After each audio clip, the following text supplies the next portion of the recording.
Alam niyo ba yung mga pintura natin, yung mga paint brands dito sa Philippines, yung mga pintura nila is merong mga code numbers.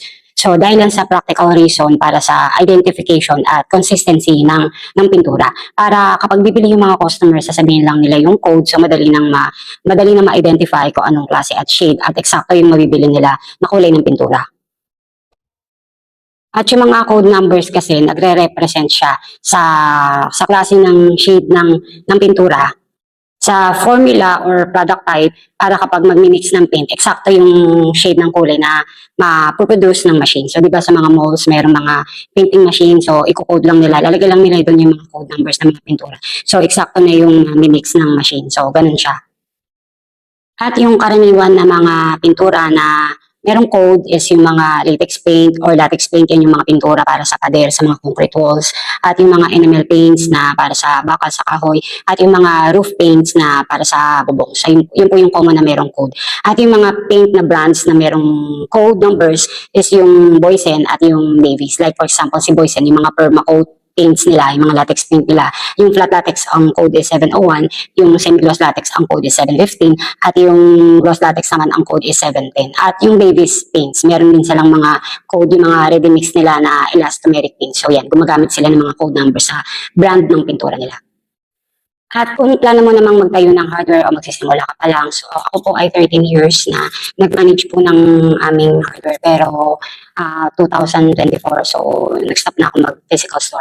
Kaya yung stock knowledge ko sa mga saleable items, so nandiyan pa yan. So gusto kong i-share sa inyo, yung mga pintura na saleable is like yung Boysen, yung mga permacoat latex paint, yan, mabenta yan, yung mga size na litro at galon. So yun lang po yung medyo mabenta. Lalo na kung ang budget mo ay tight yung budget mo sa pag-stock ng mga paint. So yan po yung medyo pwede mo stock na mabilis talaga, fast moving talaga na klase ng pintura.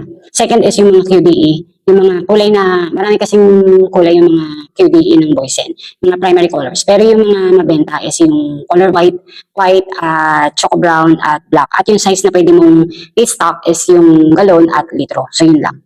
So wag ko muna mag-stock ng ibang mga kulay. Yan lang po yung pinakamabenta. Pero 10 years ago mabenta yung lahat ng klase ng kulay ng mga QDE. Sa roof paints naman, ang mabenta is yung red. At size gallon lang siya. So sa roof paints, ang Boysen, wala, or kahit yung Davies, wala pong litro na size ng mga roof paints. Ang meron lang is gallon. Yun po yung pinakamaliit. Yung mga pintura para sa bubong.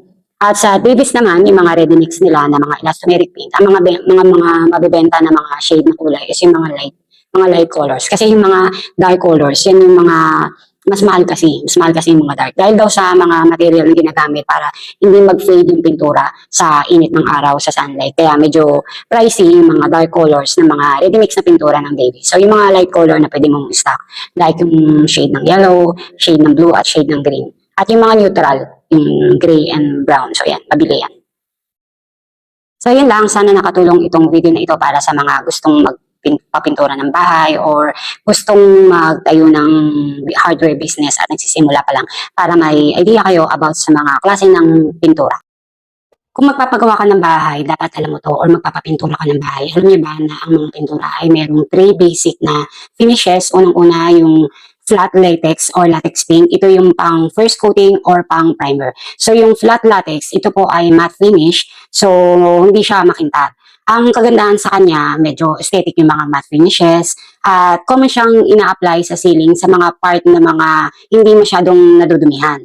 Dahil ang mga matte finishes, yung mga flat latex, mabilis siyang kapitan ng dumi at mahirap siyang tanggalin. Kaya common siyang ina-apply or pinapahid sa kisame or sa ceiling.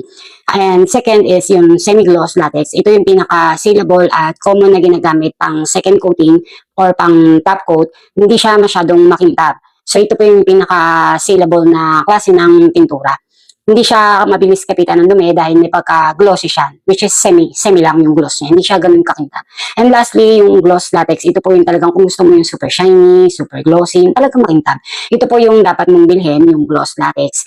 Ang disadvantage lang ng mga gloss latex paint ay visible at madaling makita yung imperfection ng pintura kapag makintab yung pader mo. So, yun lang naman disadvantage. And hindi siya, ang advantage naman, hindi siya mabilis makapitan ng dumi at mabilis siyang punasan. So, yan po yung pwede yung mga pagpilian. So, common tong ginagamit itong mga gloss latex paint sa mga kitchen kasi yan yung madalas na madumihan, yung mga semi-gloss naman sa mga living room, sa kwarto, yung mga flat latex naman sa mga rooms. So, yan yung mga basic finishes na pwede mong pagpilian kapag magpapapintura ka ng bahay mo.